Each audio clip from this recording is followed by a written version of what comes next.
वाराणसी की पहचान सिर्फ बाबा विश्वनाथ, घाटों और आध्यात्मिक विरासत तक सीमित नहीं है। काशी की एक और ऐसी विरासत है जो सदियों से भारतीय संस्कृति को अपने भीतर समेटे हुए है। ये विरासत है लकड़ी के पारंपरिक खिलौनों की, जिन्हें बनाने वाले कारीगर आज भी अपने हाथों से इतिहास को जिंदा रखे हुए हैं। मान्यता है कि त्रेता युग में भगवान श्री राम के द्वारा खेले गए लकड़ी के खिलौनों की परंपरा को काशी के कारीगर आज तक संजोए हुए हैं।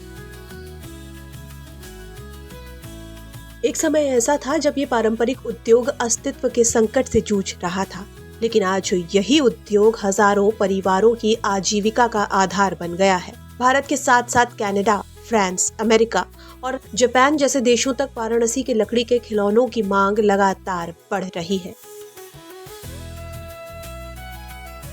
इस पारंपरिक शिल्प को प्रधानमंत्री नरेंद्र मोदी और मुख्यमंत्री योगी आदित्यनाथ की पहल पर एक जिला एक उत्पाद यानी ODOP योजना में शामिल किया गया है।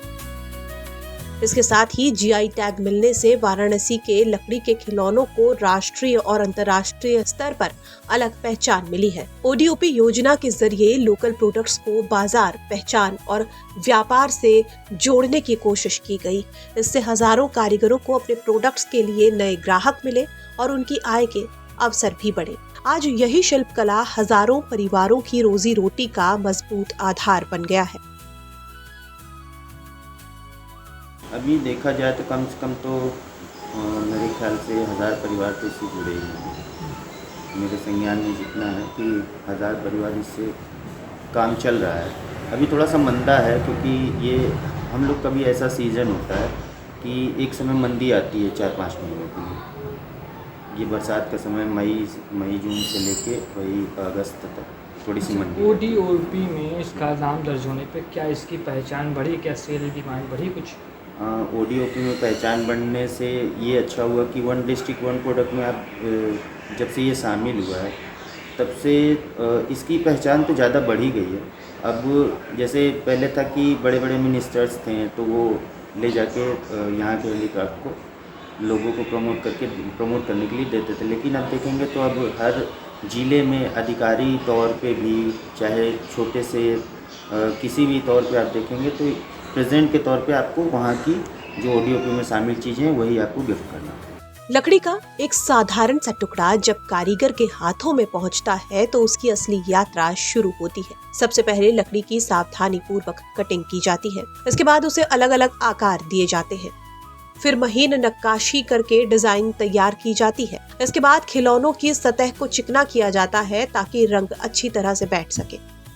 अगले चरण में कारीगर पारंपरिक तरीके से रंगाई करते हैं। रंग भरने के बाद खिलौनों को अंतिम रूप दिया जाता है। पूरी प्रक्रिया हाथों से होती है, इसलिए हर खिलौना अपने आप में अलग और विशेष होता है। इस मेहनत और बारीकी की वजह से वाराणसी के हैंडमेड खिलौने विदेशी पर्यटकों को भी बेहद पसंद आते हैं। वाराणसी के कश्मीरगंज इलाके में बड़ी संख्या में कारीगर इस कला से जुड़े हुए हैं। यहाँ केवल बच्चों के खिलौने ही नहीं बनते बल्कि धार्मिक और सजावटी शो पीस भी तैयार किए जाते हैं। इनमें देवी देवताओं की प्रतिमाएं, पंचमुखी हनुमान, भगवान जगन्नाथ, श्री राम दरबार, श्री राम जन्मभूमि मंदिर के मॉडल, काशी विश्वनाथ मंदिर का मॉडल और शादी विवाह में इस्तेमाल होने वाले पारंपरिक सिंगरौटा भी शामिल हैं। यानी ये उद्योग केवल खिलौने बनाने तक सीमित नहीं है बल्कि भारतीय संस्कृति और परंपरा को भी दुनिया तक पहुंचा रहा है। कारीगरों के मुताबिक अब उनके प्रोडक्ट्स केवल स्थानीय बाजार तक सीमित नहीं है। कनाडा, फ्रांस, अमेरिका और जापान समेत कई देशों से लगातार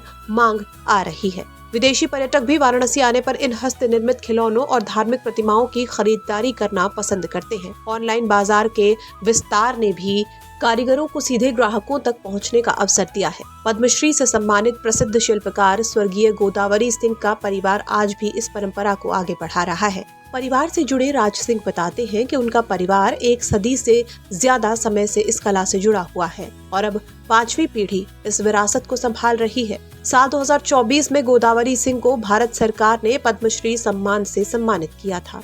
साल 2025 में उनके निधन के बाद पूरा परिवार इस कला को आगे बढ़ाने में जुटा है। ये तो सैकड़ों साल पुराना आर्ट है जो कि मेरे घर में तो खुद ही 100 सालों से ज़्यादा से ये काम हो रहा है। मेरे नाना जी, उनके पिताजी, उनके दादाजी भी यही काम करते थे, लकड़ी का ही। तो ये पुश्तों से चला आ रहा है और मैं 5वीं पीढ़ी हूँ इस काम को करने वाला। और अभी 2024 में इसी लकड़ी खिलौना के लिए मेरे नाना जी को पद्मश्री से अलंकृत भी किया गया था। आज वाराणसी का लकड़ी का खिलौना उद्योग केवल एक पारंपरिक कला नहीं रह गया है, ये हजारों परिवारों के रोजगार का माध्यम बन चुका है और करोड़ों रुपए के कारोबार का मजबूत आधार भी है। काशी के कारीगर अपनी मेहनत, हुनर और पीढ़ियों से चली आ रही परंपरा के दम पर भारतीय संस्कृति को देश दुनिया तक पहुंचा रहे हैं। श्री राम के खिलौनों से जुड़ी ये विरासत आज आधुनिक बाजार में भी अपनी अलग पहचान बनाए हुए है और आने वाली पीढ़ियों के लिए एक सांस्कृतिक धरोहर बन चुकी है। ब्यूरो रिपोर्ट, यूपी तक।